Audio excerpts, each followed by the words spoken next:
Fear, it follows us as we walk, like a shadow seeking to overtake us. It can be paralyzing, crippling when fear sets in. Fear of failure, fear of loneliness, fear of danger, fear of the unknown. We are aware that fear is close by, but we know our God is even closer. He walks with us. He never leaves us. The most repeated command in the Bible is do not be afraid. God knows that we will face it every day, but He gives us the courage to keep moving. He fills us with the strength and peace to know that He is greater than any fear that would try to hinder us. And when the night is closing in, He is already here with us, telling us, fear not.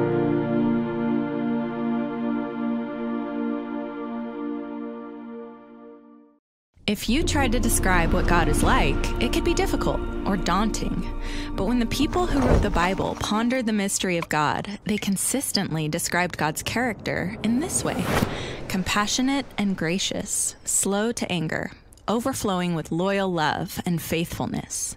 We're going to look at this last characteristic of God. It's the Hebrew word emet, which can be translated as faithfulness or even truth. It's related to another word you've probably heard before, amen, which is an untranslated Hebrew expression meaning that's truth. So emet can mean truth, and it can refer to correct ideas or concepts. This is because emet has to do with stability and reliability, like when Moses holds up his hands for hours to defeat Israel's enemies, the Amalekites. His friends put a rock under him and support his hands so that his hands will remain emet, or steady. When emet is used of people, it describes reliable and stable character, or trustworthiness. Like when Moses appoints leaders in Israel, they're to be people of emet, people who are trustworthy, who won't take bribes or distort justice. So to say that God is full of emet doesn't just mean that God tells the truth or stands for truth.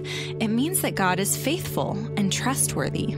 This is why Moses calls God a rock, saying that He's faithful, just, and upright. He's saying that he can trust God to be consistent to His character.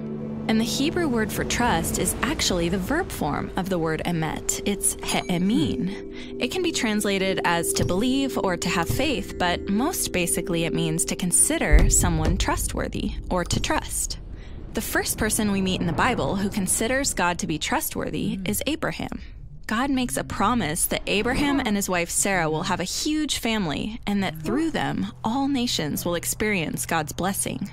But Abraham and Sarah are really, really old, and they've never been able to have any children. And yet, in the face of these challenges, Abraham he'emins God. He considers God trustworthy to open a way forward. And God does show emet to Abraham and Sarah. In just 4 generations, their descendants form a whole nation called Israel. And God invites Israel into a trusting and faithful relationship. And when God leads them out of slavery in Egypt, Israel he'emins in God. They trust and rely on Him. But when they come to the land God promised to Abraham, and they find out it's filled with giant cities protected by giants, their trust in God's emet fails. But eventually, we meet an Israelite who does trust God in the face of giants. It's David. He yells at the giant, "You come with a sword and a spear, but I come with the name of the God of Israel." David consistently relies on God. In fact, it said that David walked in emet before God. So David considers God to be faithful and responds with faithfulness. This is why God promises to raise up a faithful descendant of David, whose kingdom will endure forever, or in Hebrew, have emet. This faithful king will become the source of trust and stability for others forever. But when the kingdom later collapses, the Israelites find themselves without a home and without a king. And they cry out, "Oh God, where is your loyal love that you swore to David in your emet?" They're accusing God of abandoning His promises to Abraham and to David. Is God trustworthy? Is He faithful after all? The first line of the New Testament is an answer to that question. This is the lineage of Jesus the Messiah, the son of David, the son of Abraham. In other words, through Jesus, God fulfills his promises. Or as Paul says, Jesus came on behalf of God's faithfulness. He is the faithful king whose kingdom will endure forever and who invites all nations to trust God. Now, trusting anyone is risky. It's hard to know if anyone is really full of emet. But the biblical story portrays a God who's been faithful all along and whose promises were fulfilled in the story of Jesus. And so as we look out at the obstacles facing us and our world, we're invited to take that same risk and join Abraham, David, and the people of God in trusting that God is overflowing with faithfulness.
Tayo po'y manalangin. Minsan pa, O Diyos, patuloy ka naming sinasamba, niluluwalhati.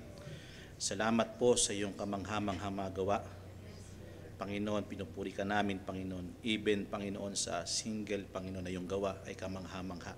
Hayaan niyo pong parangalan ka po namin. At salamat po, Panginoon, sapagkat hindi ka pa po tapos. Marami ka pang gagawin sa aming mga buhay, Panginoon. At hayaan niyo po, manatili po kaming umaasa at nagtitiwala sa iyo na ikaw ang aalalay sa amin, ano man ang aming gawin, lalo na, Panginoon, sa takbuhin namin itong 2025, Panginoon. Salamat po na marami sa kalakasang ibibigay niyo po sa amin at biyaya, Panginoon, upang lagi kami magtagumpay, Panginoon. Salamat po sa landas. Salamat po sa tamang daraanan ng iyong mga salita upang kami matuto at mailagay at maiayon sa iyong kalooban, Panginoon. Salamat po, Panginoon, na naglalagay ka po sa amin, Panginoon, ng katuruan upang kami, Panginoon, ay mabago ang aming mga buhay, Panginoon. Salamat po na marami at dalangin namin, Panginoon, at marami ka pang gagawin na himala rin sa buhay ng bawat isa at gayon din po, Panginoon, sa himala, Panginoon, ng bawat tao na makakasalamuhan namin sapagkat sasamahan niyo po kami ng iyong presensya samang kami tumungo at pumunta, Panginoon.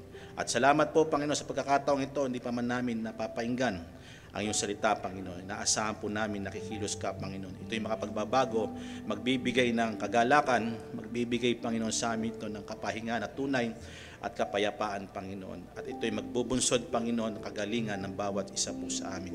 Salamat po, pinupuri ka na po namin sa fellowship na ito, Panginoon, na yung sa Ama at Anak at Espiritu Santo at sa bawat isa po narito ang fellowship na nagmumula sa iyo, mabigyan ka ng karangalan. Ikaw po bumuo nito, Panginoon. Hayaan niyo po maibalik sa iyo ang papuri sa ngalan po ni Jesus na Panginoon. Amen. Opo na po tayo.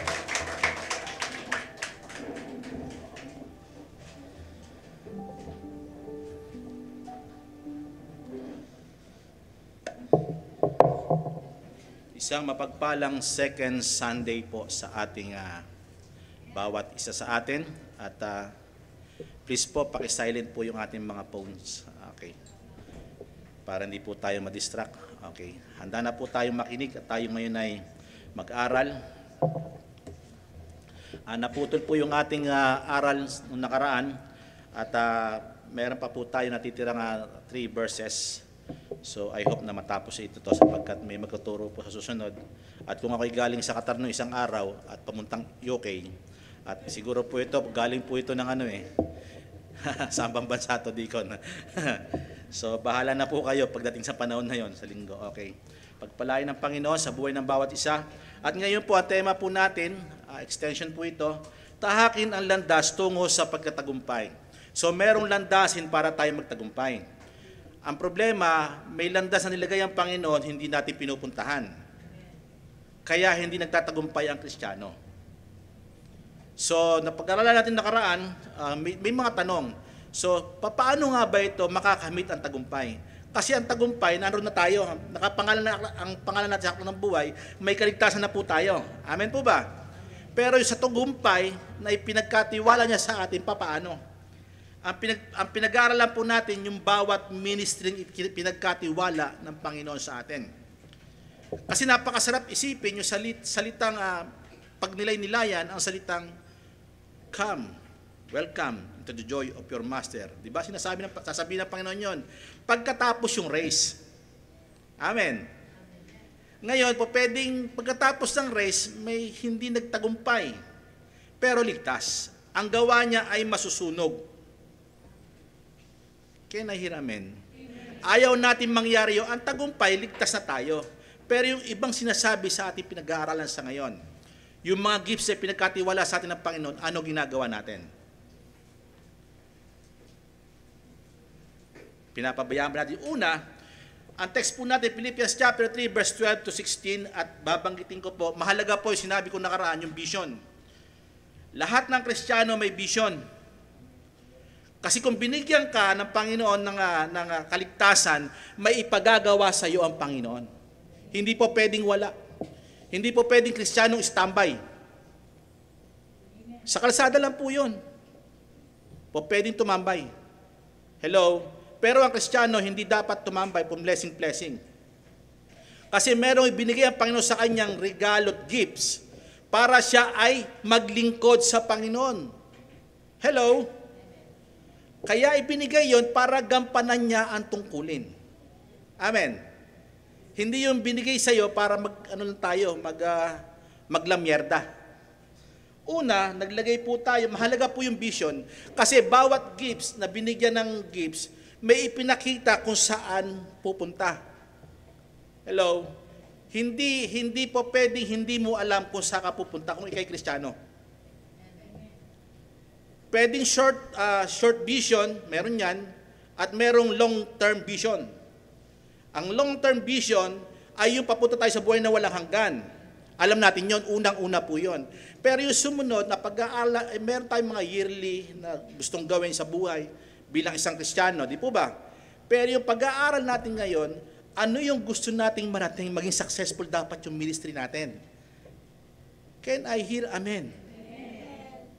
Kaya ang unang points natin, na binanggit natin nakaraan, dahil sa verse 12 to 13, yung po yung tinapos natin, una po, yung hindi ka kontento sa ginagawa mo. Si Paul, hindi siya nakontento. Kahit nakakulong na siya, hindi siya kontento, doon lamang nakapigil. Naghanap siya ng paraan para yung ministry niya, magampanan niya. Kaya nahiramen. Kahit nakatanikala siya, gumawa siya ng paraan, nakapagsusulat pa siya.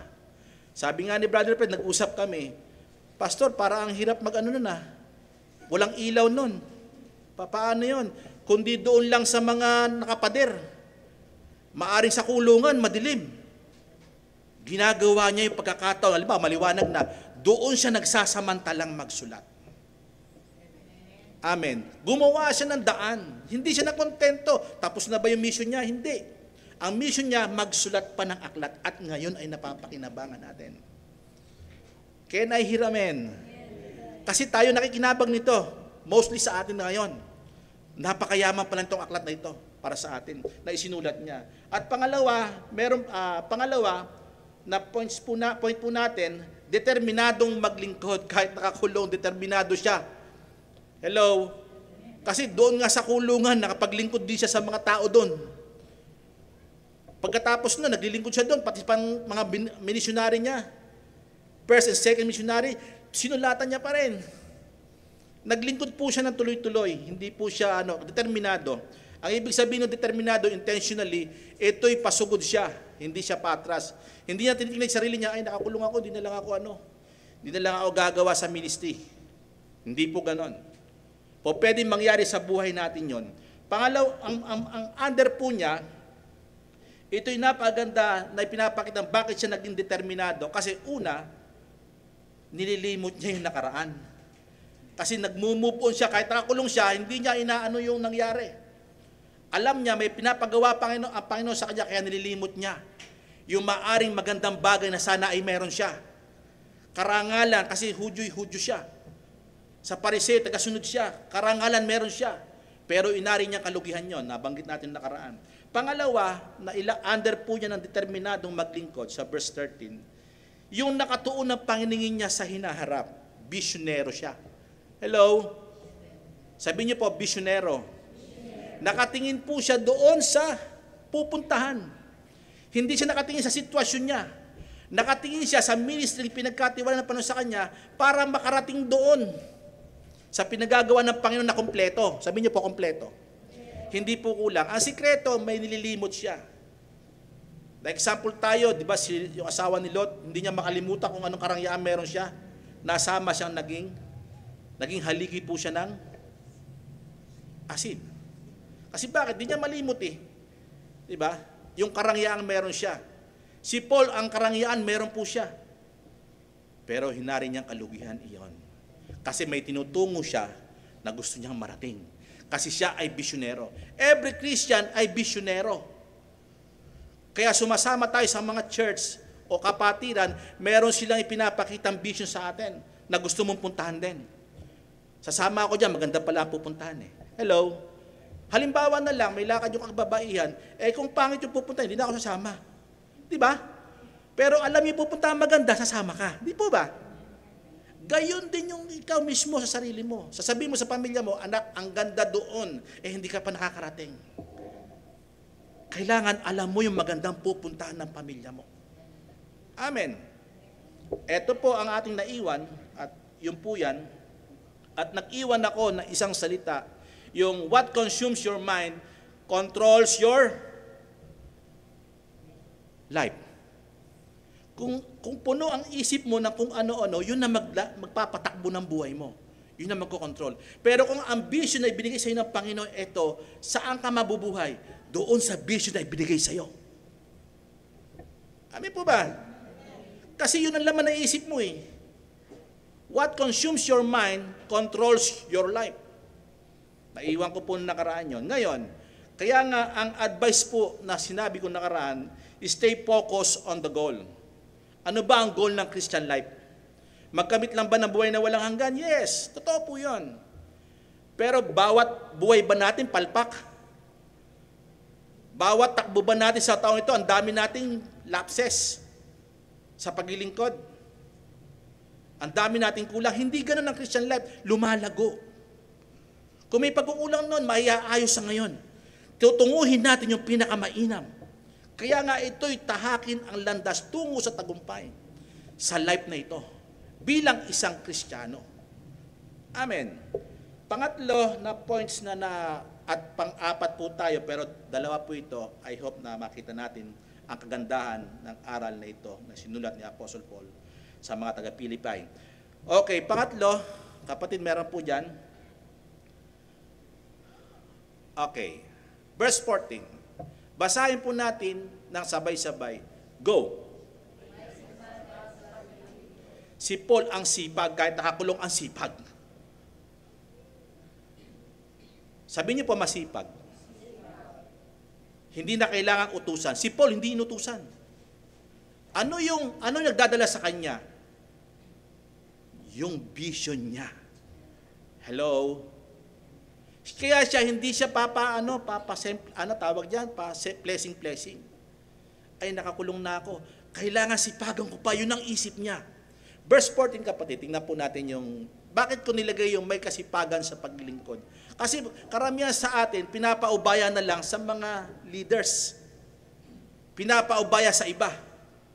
Ano ibig sabihin? Kasi tingnan po natin, si Paul is ang mangangaral. Tagapagturo po siya. Kaya siya hindi naging tamad kasi ginawa niya itong kulin niya kahit nakakulong siya. Okay, bakit yung sinabing may kasibagan sa paglilingkod? Ang sabi niya rito, nagtutumulin ako sa hangganan ng gantimpala ng dakilang pagtawag ng Diyos na kay Kristo Jesus. Pag sinabing nagtutumulin, ano ibig sabihin nun? Masipag. Hello? Ang ibig po sabihin na nagmamatulin, hindi po yung binibilisan yung ginagawa niya. Ang sinasabi niya, sinisipagan ko pa. Dinadagdagan ko pa yung ministeryo, ginagawa kong mabuti. Sa isang hanap buhay, sa isang trabaho, sa halimbawa, meron kang amo, di ba meron tayo nakikita, may tamad, may masipag? Di ba? Ibig sabihin, yung bawat oras niya na puno ng trabaho niya. Hello? Nagawa niya yung tungkulin niya sa buong oras. Hindi yung mabilis nga, puro naman pahinga. Napagod, pagod na, tamad na. Di po ba? May ganun, di ba? Hello? Kahit tayo sa mga office, may mga ganyan. Ang daming papers na nakatambak kasi hindi ginagawa. Di ba? Kaya nahihiramin. Sana makarelate po tayo. Even sa ministry natin po, pwede tayo maging tamad. Kaya ito yung landas, tahakin natin yung landas na itong inaaral na ito para tayo ay magtagumpay. Kasi si Paul nagtagumpay sa bilang race ng kanyang paglilingkod. Kaya nagbigay siya ng example, yung sarili niya. Para magkaroon tayo ng idea sa landas na pupuntahan natin para tayo magtagumpay. Iba-iba tayo ng ministry. Masipag ba tayo doon? Po pwede nga ministry mo, tagapanalangin. Kaya may intercessor eh. Hello? Kaya nga may mga pastor eh. Hello? Eh kung tatamad-tamad kami magturo, tatamad-tamad kami mag-aral, di ba? Ano mangyayari? Dapat sikapin pa natin. Ang isang salita po dyan nagtutumulin yung sinasabing kasipagan, ito'y tumutukoy sa isang salita na magkaroon tayo sa ating sarili, sa ministeryo pinagkatiwala sa atin ng Panginoon, yung pagsusumikap. Sabi niyo po, pagsusumikap. May mga trabahador, makinig kayo mabuti, ang pinagawa ng boss sa kanya, alam ng boss na kaya tapusin ng isang araw, pero ginagawang araw. Imbis na one day lang matatapos, tatapusin ng 3 araw. Kinukupadan. Hindi niya tinatapos ng tama. Amen po ba? At ang sabi po, ang isang salita po dito, na isang salita, yung pinagsisikapan, yung nagtutumulin siya, ibig sabihin, ginagawa niya ng paraan kung paano siya pa makapag-minister sa church. O, balik ulit, siya yung nagsusulat. Hindi siya natameme. Hindi niya tinignan yung kalagayan niya. Kasi alam niya yung vision na nakikita niya.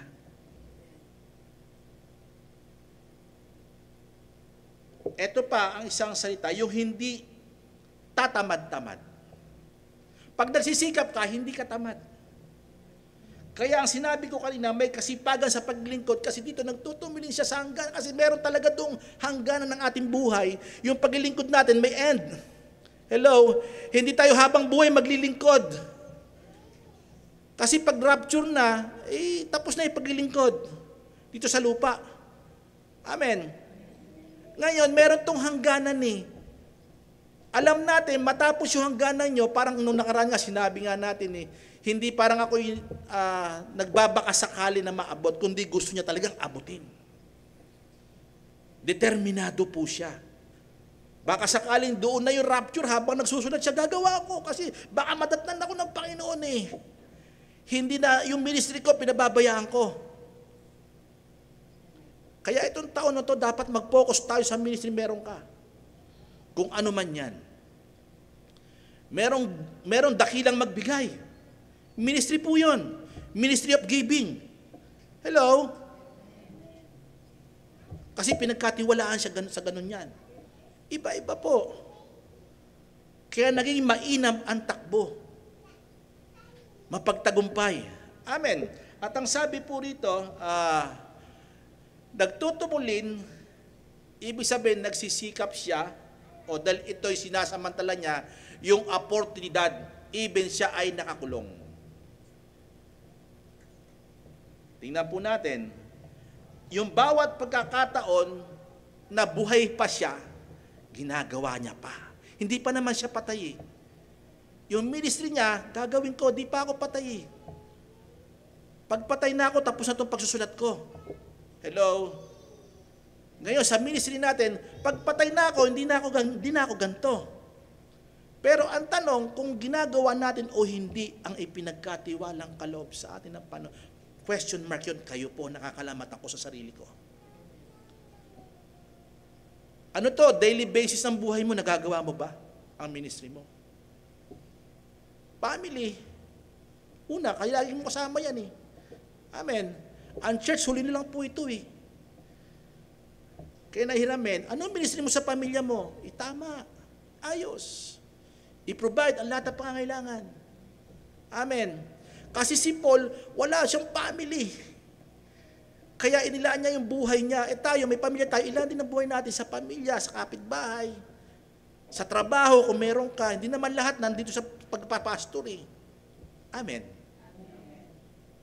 O, tignan po natin ang supporting verse po niya. In 1 Corinthians chapter 9 na scripture reading, verse 24, hindi ba ngayon nalalaman na ang mga nagsisitakbo sa takbuhan ay tumatakbong lahat? Galing, di ba? Ngunit isa lamang ang tumatanggap ng gantimpala. Nagsisitakbo kayo ngayon upang magsitamo kayo. Okay? Magsitamo kayo. Di ba? Ang sinasabi niya po diyan, meron tumatakbo na pangsamantala lang yung pakinabang sa buhay na ito. Pero tayo tumatakbong lahat, sino naglagay? Ang Panginoon. At alam niya na magtatagumpay tayo. Bakit? Siya yung gagawa ng landas para sa atin. Amen.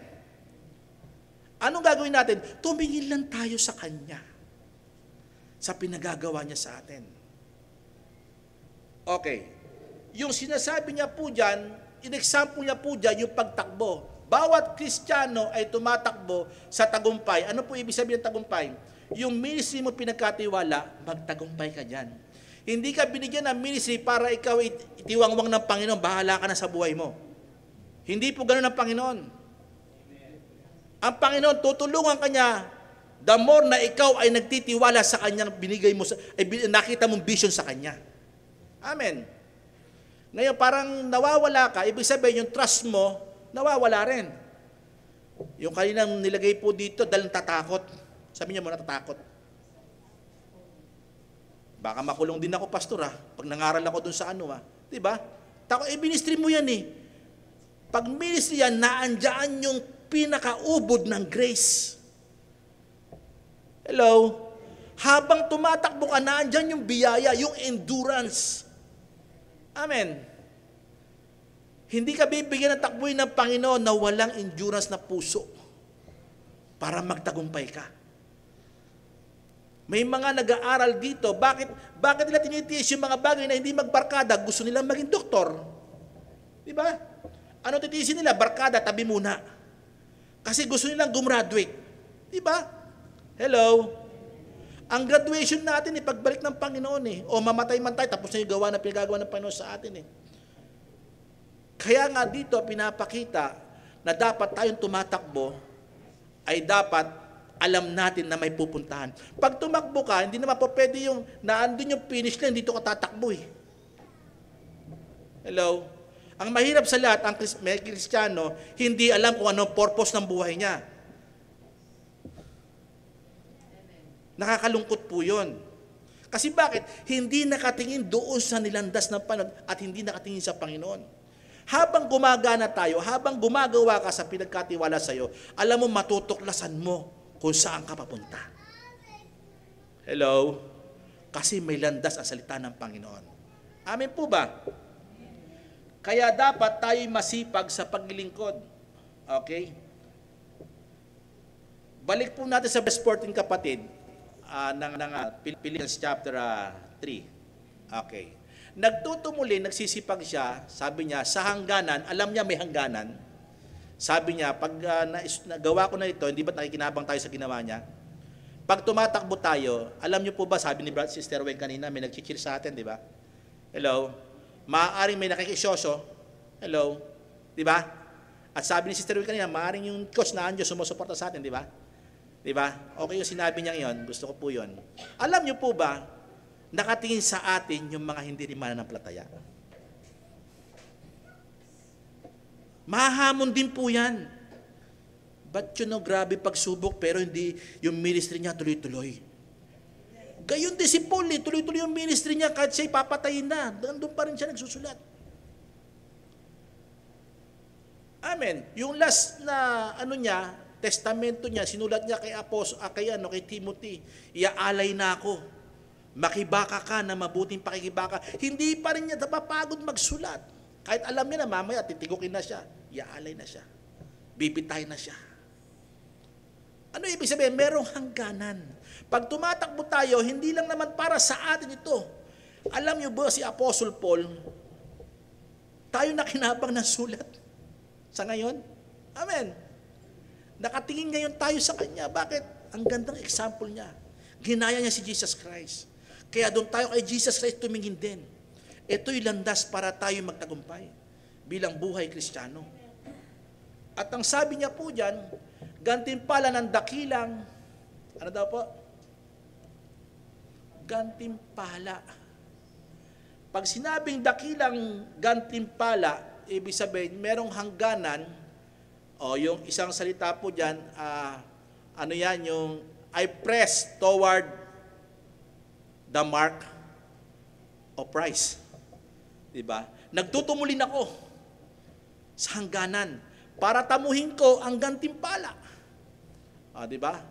At dahil sa dakilang pagtawag ng Diyos, alam niyo po ba, makinig kayo mabuti, isang salita nung yung marka po, ibig sabihin, alam mo kung saan ka papunta. May goal po yan. Skopos po sa Griego po yan.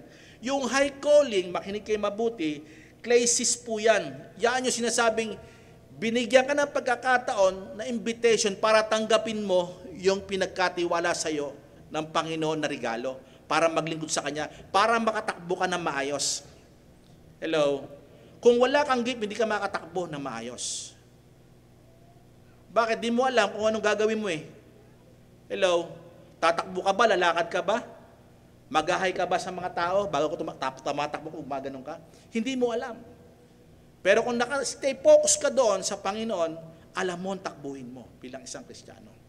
Kaya itong year 2025 na ito, napakagandang aral ito upang landasin natin. Huwag na tayo magpatumpik-tumpik pa. Maglingkod na tayo sa Panginoon. Babalik na ang Panginoon. Tapos lalamyer na tayo. Mapapabayaan natin, una, pamilya natin.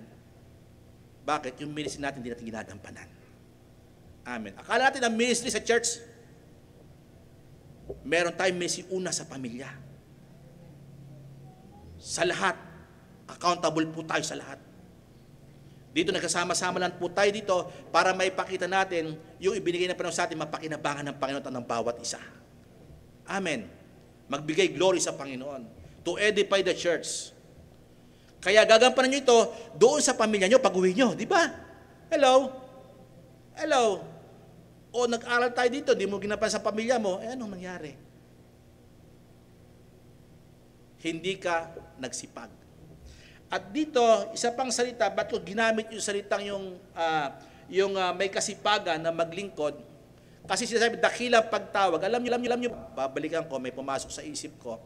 Alam niyo po ba, ang dakilang pagtawag, sinasabi natin yung yung pangangaral, di ba? Pagkatawag, di ba? Pero alam niyo po ba, sa verse 23 ng Corinto chapter 9, sabi ni Apostle Paul, sinisikap ko, ginawa ko ang mga bagay-bagay para sa pangangaral, para makabahagi ako. Biruin mo, dakilang pagkatawag, pero tingin sa sarili niya, ito'y bahagi lang siya. Hello? Alam niyo po ba, kung ikaw ay kapartner ng pangangaral, kahit na nangangaral, kahit anong paraan po, pwede ka maging kapartner ng pangangaral. Mag-usher ka sa mga tao para mapangaralan ng pastor. Amen. Kabahagi ka, dakilang pagkatawag po yan. Amen. Akala natin pangangaral lang, pero kung kabahagi ka sa pangangaral, ikaw din ay may dakilang pagtawag ng Diyos na kay Kristo. Bakit? Kapart ka ng salita ng Panginoon ng Ebanghelyo. Hello? Kaya ang ministry, hindi lamang sa pangangaral eh. Pwede mo tulungan yung nangangaral para paano pa siya mangaral sa iba. Halimbawa, pinatawag mo, Pastor, pwede ka ba magturo doon sa aming pamilya? Kasi meron ka okasyon. O, di ba? Hello? kaparte ka ng biyaya ng dakilang pagkatawag. Amen. Bakit? Tinulungan mo maihayag ang salita ng Panginoon sa pamilya mo, kabarkada mo. Amen. Simple lang po yun. Pero ministry po yun. Tingin ko rin po dyan, dakila. Amen.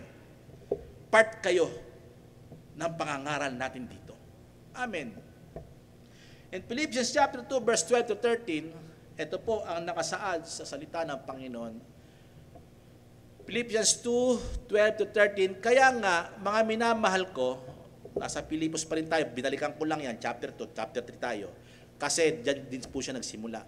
Kaya nga mga minamahal ko, kung paano na ang inyong laging pagsunod ay hindi lamang sa harapan ko, hindi pakitang tao. Hello? Naandyan si pastor, kailangan sumunod ako. Pag nagsisimple sa bahay, wala na, hindi na makasunod. Kaya dito natutuwa si Apostle Paul. Sabi niya, hindi lamang ang pagsunod nila. Sabi niya rito, kaya nga, mga minamahal, kung paano ang inyong laging pagsunod, sabi niya po lagi, ay hindi lamang sa harapan ko, kundi bagkus pa ngayong ako'y wala. Nakakulong ako eh. Hello? Kaya sulat niya ito eh. Sabi niya, ay lubusin ninyo ang gawain na iyong sariling, ano daw po? Sunod? Pagliligtas. Pagkaligtas. Ang sabi niya po dyan, na lubusin ninyo, ibig sabihin, kulang pa ba yung kaligtasan meron tayo? Yung ba ibig sabihin yan? Given na po yung kaligtasan sa buhay na walang hanggan. Ibig sabihin po dyan, sinisikap ninyo yung bagay na ipinagkatiwala sa inyo ng Panginoon na gampanan upang malubos. Kasi papunta kayo doon sa Risi. Amen. Meron kayong guli, yung kaligtasan meron kang tatamuhin sa Panginoon, papunta ka na doon. Pero yung paglilingkod mo, yung pagsunod nyo, dapat sige, tuloy-tuloy pa, kahit wala ako. Hello, alam niyo po ba, ang pagsunod ay isang napakalaking impact sa buhay ng Kristiyano. Hello. Kaya walang blessing makikimabuti dahil hindi masunurin sa pagsunod sa salita ng Panginoon. Kaya nga sabi niya rito, lubusin niyo ang gawain na inyong sariling pagkaligtas. Kasi ililigtas natin dito. Hello. Soul natin, spirit natin, ligtas na. Papalitan tayo ng katawan ng Panginoon na hindi na masisira. Pero meron tayong binabatel. Hello. Yung sarili pagkaligtas, spirit, soul, and body. Kaya ang katawan natin, dapat sumunod. Hello. At ang sabi niya dyan, ng inyong sariling kaligtasan na may takot at panginginig. Alam niyo bakit hindi makasunod ang mga tao? Kasi nga hindi natatakot sa Diyos. Walang panginginig. Nahihirapan.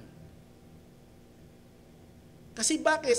Ito yung pagsunod. Ang pagsunod kasi, dahil susunod ka, takot ka sa Panginoon. Para nagmamadali ka pa. Hello. Natataranta ka. Diba? Gagawin ko po, Lord. Diba? Pag nagkano ka nga, sinasabi mo, Lord, ano po ang ano? Diba kumukonsulta ka pag nanalangin ka? Amen. Kasi bakit? Gusto mo maging maayos yung pagsunod mo. Amen po ba? And verse 13, tingnan po natin. Kaya sinundan niya ito. Hindi lamang sa harapan ko kayo masunurin, kundi naman sa wala ako, nakakulong. Sikapin nyo ang sarili nyong pagkaligtas. Dahil sa pagsunod, tuloy-tuloy nyo lang gawin yan. O bagasan, sinusupin nyo sarili nyo. Ang sabi yan, sapagkat Diyos ang gumagawa sa inyo, maging sa pag-anasa at paggawa. Sino ang gagawa? Ang Diyos. Kaya nga ginamit yung mga naunang verse. Kasi ang Diyos ang gagawa. Ayon sa kanyang mabuting kalooban. Okay. Tingnan po natin sa English po, kapatid. May English po ba dyan? May English po ba dyan? English po. Basahin po natin. Wherefore, my beloved, as ye have always obeyed, pagsunod, not as in my presence only, but now much more in my absence. Work out your own With fear and trembling. Work out, trabahuin mo mabuti yung kaligtasang meron ka na. Hello? Meron kang gagawin sa sarili mo na ipapakita mo na talagang ligtas ka. Faith without work is dead. Amen. Kaya i-work out mo, hindi ka magsisipag ka, kaya workout eh. Sisipagan mo pa yung ministry yung meron ka. Huwag mo sisihin yung iba sa yung ministry. Hello? Huwag mo sisihin ang iba sa problema mo. Si Paul, ang daming problema, pero inuna niya ang kanyang ministry. Hello? Ang ganda example ni Apostle Paul. Kasi bakit? Visionary po siya. Amen. Pag visionary ka, alam mo saan ka pupunta. Okay, tuloy po natin. Pang-apat at huli na puntos po nito, verse 14 po, tapos po tayo. Dadako po tayo sa verse 15. Pang-apat na point po natin. Ganitong mag-isip ang mga pinaging banal. Sino po yung pinaging banal? Tayo. Diba? Pinubusta ni Jesus Christ. Nananabla na Espiritu sa atin. Kaya pinaging banal tayo ng kanyang dugo. Uban, nilis tayo sa lahat ng kasalanan natin. Kaya dapat ang pag-iisip natin, ituon natin sa mga bagay, hindi sa lupa, sa nangyayari sa lupa. Kundi nakatingin ang isip natin doon sa future. Lord, alam ko, di ka lang darating kasi gagawin ko pa ito. Naku, patay.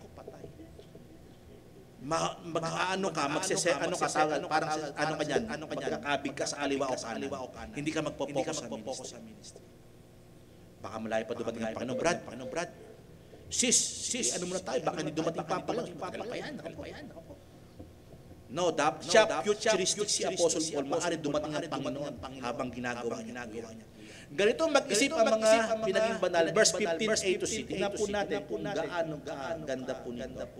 Ito po yung salitang meron siyang clear goal. Yung goals na pupuntahan niya, klaro para sa kanya. 15 po. 15, A to C. Okay? Meron po biyang kapatid? Okay, yung Philippians, dyan sa may ano. Kaya nga, kung ang ilang sa inyong mga sakdal, sabi niyo po, sakdal. Kaya nga ganyan mag-isip ang mga pinaging banal, sakdal po yan. Ba't sinabing ilan? Kasi may ilan na hindi ganun mag-isip. Hello? Hindi lahat ganito pag-iisip na yung sinasabi nating hindi kontento sa nagawa niya, sinisikap niya pa na dapat abutin o determinadong maglingkod, nililimot yung nakaraan, tinutungo yung harap. Hindi sila ganito mag-isip o may kasipagang maglingkod kasi maaaring hindi sila sakdal pa doon. Hindi sinasabing sakdal na hindi naligtas. Ang sinasabi niya rito, sakdal sa kaisipan na vision. Kaya pupuntahan niya ito. Kaya nga, kung ilang tayong mga sakdal, merong sakdal at merong hindi.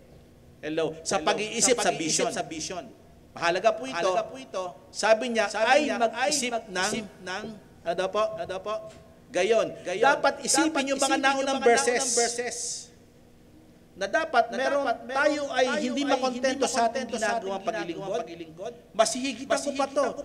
Kung nakaraan ang Bible study ko, isa at kalahating oras lang. Susunod, isang Bible study, kalahating oras lang magturo, pero ngayon hahabaan ko na.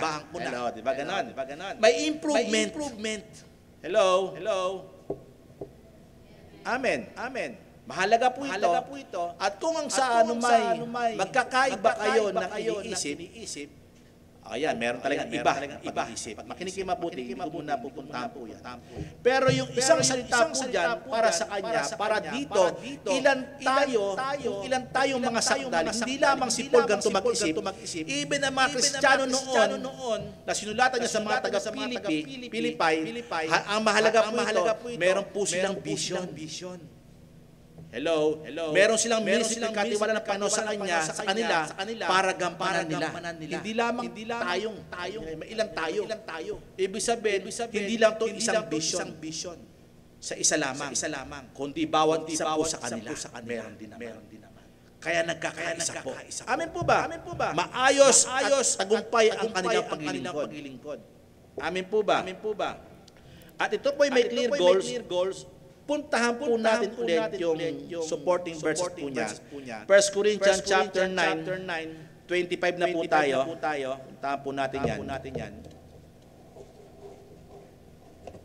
Okay, 1 Corinthians chapter 9, 25 to 27. Meron po ba tayo dyan? Okay, ang sabi niya po dito, at ang bawat tao na nakipaglaban sa palaruan ay nagpipigil sa lahat ng mga bagay. Sabi niyo po nagpipigil. Ang sumasali daw sa larangan ng takbuhan, example lang po ito. Pero tayo, sinasabi po natin, kaya ka binigyan ng gifts, tumakbo ka, magsikap. Diyan sa pinagkatiwala sa iyo para gampanan mo. Ang sabi niya, nagpipigil sa lahat ng bagay, ginagawa niya ito upang magsita mo na isang putong na may pagkasira. Ngunit tayo yaong walang pagkasira. Sila tumatakbo sa karera nila para sa sarili nilang tagumpay, para sa karangalan nila. Pero tayo hindi. Sabi niya ganyan, 26. Una po doon, nagpipigil sa sarili kasi isang salita po dyan, yung alam nila, may bisyo siya, alam niya, pupunta niya yun, pero maraming sasagabal, pinipigilan niya yun. Hindi niya in-entertain yun. Amen. Kasi may goal siya. Kaya nga clear goal po ito. At ako'y tumatakbo, at ako nga'y tumatakbo sa ganitong paraan na hindi gaya ng, ano daw po? Nagsasapalaran, nagbabakasakali. Hello. Kasi may ibinigay ang Panginoon na regalo sa kanya para maglingkod. Alam niya, hindi ito pagbabakasakali. Alam niya yung goal niya. Bakit siya nabuhay? Bakit siya binigyan pa ng pagkakataon? Ano yon? Kaya nga isang salita po dito, isang salita, dapat alam mo kung anong purpose ng pagiging Kristiyano mo. Hello. At ang sabi niya po dyan, sa ganito rin ako'y sumusuntok na hindi gaya na sumusuntok sa hangin.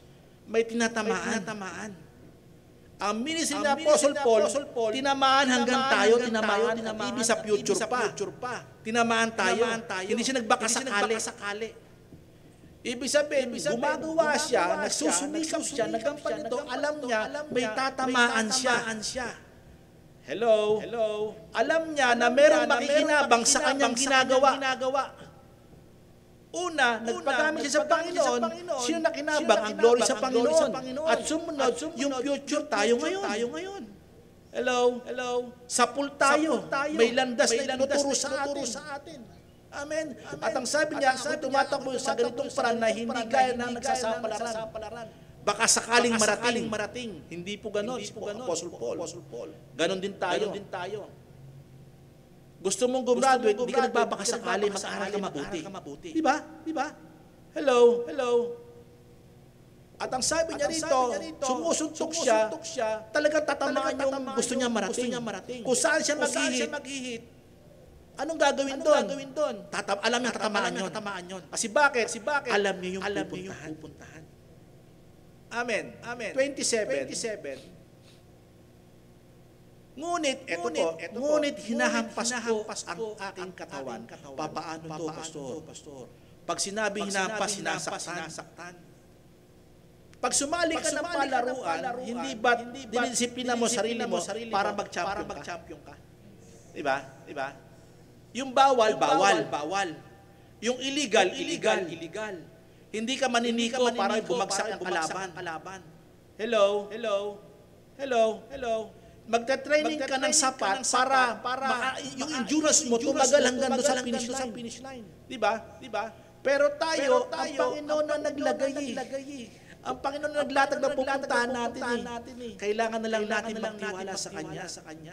Amen. At ang sabi niya, aking sinusupil. Pag sinabing aking sinusupil ang katawan, ibig sabihin, yung pangangaral na meron ka, makinig kayo mabuti, yung mga aral na tinanggap natin, tinitingnan natin sa laman natin, kung nakakasunod. Kaya nahihiramin. Nakakasunod ba ako sa aral ng Panginoon? Sasabihin natin, may devotion tayo. Nagagawa mo ba yung devotion? O nag-devotion ka lang na hindi mo ginagawa? Po pwedeng ang tao mag-devotion sa isip. Hello? Sa salita ng Panginoon. Pero sa application ng buhay, hindi. Po pwede. Hello? Ang tawag doon, tamad. Hindi niya sinisikap ang sarili niya mabago. May ayos. May tama yung goal. Makita niya na clear ang goal. Kaya si Paul, alam ng sarili niya na meron din siya kahinaan. Hello? Pero ang ginagawa niya, sinusupil niya ito. Hindi niya papainggan ang nararamdaman ng sarili niya. Ang pinapakinggan niya yung sinasabi ng Panginoon sa kanyang gawin niya. Amen. Makinig kayo, mahalaga po yun. Sinasabi kong nakikinig at nakakakita. At ang sabi niya dyan, kasi bakit?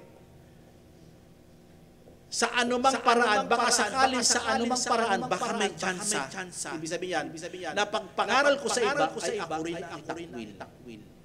Ang ibig ba sabihin, takwil ng Panginoon dito ni Apostle Paul dito, yung hindi na siligtas? Hindi po. Yung pangangaral niya, bumalik sa kanya. Hindi mo naman ginagawa pangangaral mo. Meditation mo, hindi mo nga ginagawa eh. Hello? Kaya anong gagawin mo? Nagme-meditate naman tayo. Gawin mo na. Sayang naman. Yun yung wisdom. When you apply the word of God, that's wisdom. May karunungan ka nga. Kasi bakit? Hindi mo na tinayo, ginawa mo. Sabi sa Matthew chapter 7. Diba? Tinayo mo sa Panginoon, gumawa ka. Ikaw naggawa. Diba? Pero ipinatong mo sa Kanya ang pundasyon. Amen. Kaya dito nagpapakita ang sarili natin sinusupil dapat. Gusto natin pumunta doon. Ang daming bulong ng mundo. Huwag ka na maglingkod, Brad. Dito, punta sa Sabado. Ganda ng kita. Huwag ka na magpastor. Huwag ka na tumugtog dyan, Brad. Niyaya rin ako dati. Tumugtog, Brad. Sama kita sa banda. Palempang ako magtugtog eh. Nakakatwira pa, pero hindi ako maglilingkod sa Panginoon lang ako maglilingkod. Dapat ganon. May taga-ibang bansa dumating, kinukuha niya ako. Kasi gustong bumuo daw ng banda. Kay Lord daw maglilingkod. Gagamitin ng Panginoon sa Kanya. Dapat ganun tayo. Yung gift mo ba sa mo ginagamit? Dapat ipagamit mo yan para lumago ang gawain. Amin po ba? At sumunod, isang salita, Philippians 2 verse 16 verse po natin, matapos na po ako, na pagpapala ng salita na nagpapahayag ng salita ng kabuhayan upang may ipagkapurya ko sa kaarawan ni Kristo. Kaya siya patuloy na nagsusulat ng nangangaral. Bakit? May pagdating ang Panginoon, yung araw ng Panginoon Goal niya yun Dapat matapos ko yung gampanin ko. Dumating man ang Panginoon. Na hindi ako, tumatakbo ng walang kabuluhan. Clear goals. Yung goal na pupunta, alam mo. Amen. Hindi ka magpaplano ng malaking bagay para doon pumalpak ka sa panahong iyon. Hello? Kaya lahat nakapokus kay Jesus Christ, magiging maayos lahat.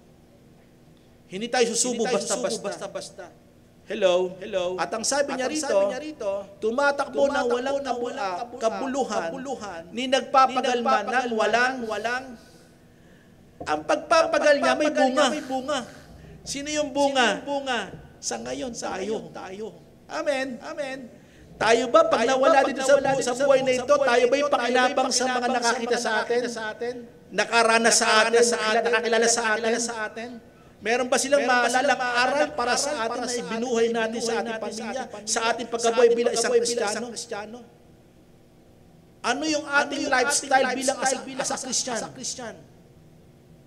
Amen. Kasi may kwento ka pag wala ka na. Si Paul, wala na si Paul. Hanggang ngayon napapakinabangan pa yung kwento na napakaganda ng buhay. Napagatagumpay. Kaya yung kamatayan niya, ito po'y pakinabang. Hello? Pakinabang sa mga mananampalataya. At ibig sa mga gusto, may tiwala sa Panginoon, bagong Kristiyano, mapapakinabangan po ito. Alam niya may tatamaan siya sa kanyang pagtakbo. Amen. Amen. Okay. Ang sabi sa Proverbs chapter 20, ewan ko, wala po yata dyan. Una, sinabi ko rin po dito, find purpose in life. Kasi isang salita, no vision, no purpose. Amen. Pag wala kang vision, walang purpose ang buhay mo. Saan ka pupunta? Walang purpose. Pero every Christian has a purpose. Kasi bakit? Nagbigay ang Panginoon ng regalo sa iyo.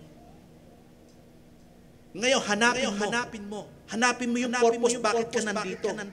Bakit ka nag-church? Bakit ka nananalangin? Ano pinagagawa ng Panginoon sa iyo? Bawat tumatayo, alam mo kung bakit ka narito. Kung hindi pa, find your purpose. Kanino? Kay Jesus Christ. Baka iabot na sa iyo mamaya o bukas. Manatili ka sa kanya nakatingin. Amen. At sumunod po, may lagay po Proverbs 20 verse 12, ang nakikinig na taenga at nagsasalitang nakakakitang mata kapwa ginawa ng Panginoon. Lahat ng Kristiyano binigyan ng eye na visionero. At nakakapakinig. Saan nakikinig? Sa salita ng Panginoon. Hindi ka nakikinig sa payo ng mundo, sa payo ng ibang church. Nakikinig ka sa personal life as a Christian. Hindi po gaya-gaya. Meron kang personal na pagkakilala sa Panginoon. Tutulungan ka niya makapakinig, magsasalita siya sa iyo kung ano gagawin mo. Amen. Tuloy po natin. Conclusion. End up na po tayo dito. Condition. Okay, sa verse 16 po yan, conclusion po natin. Condition, ano yung condition? Ang pinagkatiwalang kaloob sa atin ay gampanang mabuti. Diba? Bakit kaya ito ginawang conclusion? I-highlight po natin yan. Highlighted conclusion po natin yan. Ang pinagkatiwalang kaloob sa atin ay gampanang mabuti. Ano po yun? Yung talento, yung mga talents po natin. Kaya nga sa parable ni Jesus Christ, may mga talent, di ba? May naglubog, di ba? May kinalakal, di ba? Tumubo, di ba? Naalala nyo, dami na nagturo dito noon. Di ba?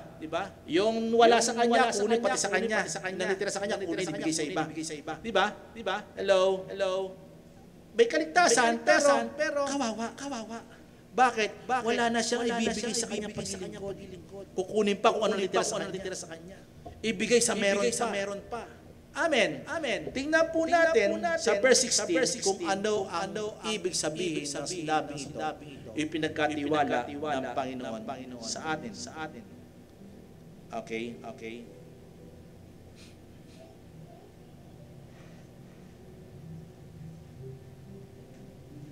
Verse 16. Lamang ay magsilakad kayo ayon sa gayon ding ayos na ating inabot na. Nalampasan ko kapatid yung verse 15D. Yung verse 15D kasi nandun yung kadugtong po niyan sa verse 16. Yung verse 15D, yung mga nalalabuan, yung malilinawang kapatid. Pakitignan po natin. Kasi karugtong po yan na conclusion na ibaliktad ko na po. Ang nalalabuan ay malilinawan. Kasi kung ilan dyan, sabi sa naunang dyan, ay sakdal kung mag-isip, ganun mag-isip. Pero kasi doon, meron din naman hindi sakdal mag-isip. Ito po yan. Yung nalalabuan ay malilinawan. Verse 15D, bilang huli. Isama na po yung unang verse 8 din na siguro. Meron po dyan. Ang sabi po dyan, kaya nga kung ilan tayong mga sakdal ay nag-iisip ng gayon, at kung sa anumay magkakaiba kayo ng iniisip, may nagkakaiba talaga. Diba? Pero bakit ganon? Ba't may magkakaiba? Inaalaw ng Diyos yun. Ito sabi niya dyan. Tingnan po natin. At kung sa anumay magkakaiba kayo ng pag-iisip, anong gagawin ng Diyos? Ikaw ba gagawa? Ipapahayag naman ito sa inyo ng Diyos. Katungkulan ng Diyos yun. Minsan ang church nagkakalabo-labo minsan sa isip, diba sa vision? Hello? Kailangan meron tagang mangunguna sa clear vision. Hello? Kasi bakit? Yung mga sumusunod na parang hindi makaintindi, darating ang time mauunawaan ito. Bakit? Gagawin ng Diyos na ipahayag din sa kanila habang tumatakbo tayo doon. Hello? Hello? Pero kung walang goal, talagang lahat labo-labo. Walang tatayo kahit isa, dalawa, tatlo. Dapat meron. Kasi kung kayo may ilang sakdal, sabi niya, kaya nga, kung ilan tayo mga sakdal ay nag-iisip ng ganito, sabi niya, ay nag-iisip ng gayon, at kung ano may magkakaiba kayo na iniisip, iba-iba naman eh. Pero ilalagay tayo ng Panginoon sa tamang goal. Ano to, landas po ito. Hanapin nyo kung ano pinag-ano ng Panginoon sa inyo. Para makatulong kayo sa gawain. Para yung ministeryo ng Panginoon ng mga bakante, kayo ang magpuno. Hello? Tuloy po natin. Verse 16 po kapatid. Tapos na po tayo. Extend lang po ako ng konting oras lang po ito. Lamang ay magsilakad kayo ng ayon sa gayon ding ayos na ating inabot na. Ano po ibig sabihin nito? Kung saan ka sinimulan ng Panginoon, ibig sabihin, ipagpatuloy mo. Hello? Kung hindi ka nagpapatuloy sa gayong ayos, ibig sabihin, wala ka nang pakialam sa ministry mo. Hello? Pababayaan mo yung miso. Bakit? Kaya nga ang payo na isang salita po dito, yung kondisyon, kung gusto mo magtagumpay, ang sinasabi niya rito, kung ano ipinagkatiwala sa'yo, ituloy mo lang, kahit malabo pa sa'yo. Kung malabo pa sa'yo, okay lang, pagpatuloy ka lang. Kung nalalabuhan ka pa, magpatuloy ka lang. Darating ang time, hanapin mo ang purpose mo. Pagdating na time, pag naging klaro yan, makakasabay ka sa agos. Makakasabay ka sa pinagagawa ng Panginoon. Amen. Kasi ang Diyos hindi ko para ikaw ay kalimutan eh. Hello? Nagpapabaya ka ngayon. Itong pagkakataong ito, nakaraan. Ngayon, ituloy mo na. Amen. Yan po ibig sabihin. Tandaan, Isaiah chapter 41, ano na po tayo? Isaiah chapter 41 verse 10. Huwag kang matakot, ito'y paalala, huwag kang matakot, sinabi po ito sa mga Israelites, huwag kayong matakot sapagkat ako'y sa inyo. I-adapt po natin ito kasi ang Panginoon, kahit anong panahon naroon siya. Siya ay naroon kahit saan lugar. Kaya huwag tayong matakot sapagkat ako'y sa iyo. Huwag kang manlupaypay kasi minsan maraming struggle sa pagiging Christian. Maraming pagsubok, maraming alalahanin. Pero huwag kang matakot o manlupaypay. Sapagkat ako'y Diyos, sabi niya, aking palalakasin ka. Alam niyo po ba, pag ginagawa mo yung ministry mo, lalo ka lumalakas. Pag hindi mo ginawa, lalo ka makikita. Hello? At ang sabi niya dyan, aking tutulungan ka. Paano kung hindi mo ginagawa? Alam niya, hindi mo kaya lahat ng wala siya eh. Gumawa ka. Pag gumagawa ka, antabayanan ka ng Panginoon. Pag alam niya na magkaano ka na, magkakamali ka na sa iyong paglilingkod, andyan ang Panginoon, gagabayan ka niya. Sabi niya, at aking alalayan ka. Anong ibig sabihin ng alalayan? Hindi ka hayaan mawala sa iyong paglilingkod. Hello? Kaya ka nawawala kasi nagwawala ka. Ayaw mo na salita ng Panginoon ay tuwid ka. Amen. Kaya nagwawala ka. At ang sabi niya, aalalayan ka ng kanang kamay ng aking katwiran. Kanang kamay ng katwiran. I will uphold you in my right hand. Kasi ang Panginoon maalalay sa lahat eh. Galatians chapter 6 verse 10. Makinig mabuti. Ito po. Kaya ito, encouragement po itong mga verse na huli na ito para sa atin, sa paglilingkod. Kaya nga, samantalang kayo may pagkakataon, sabi niyo po, pagkakataon. Ano ibig sabihin ng pagkakataon? Humihinga ka? May chance ka pang makapaglingkod. Hello? Pagkagising mo sa umaga, may chance ka pa mamayang gawin ang kalooban ng Panginoon. Amen. Sabi niya, kaya nga samantalang tayo may pagkakataon ay magsigawa tayo na mabuti sa ilan. Yun, nababasa pala. Sa lahat. Sino una mo makikita? Pamilya pa rin. Palabas lahat na. Hello. Kasi tayo hindi nabubuhay sa ating sarili lang. Dapat maglipat tayo sa lahat. At ang sabi niya, at lalong-lalo na, saan?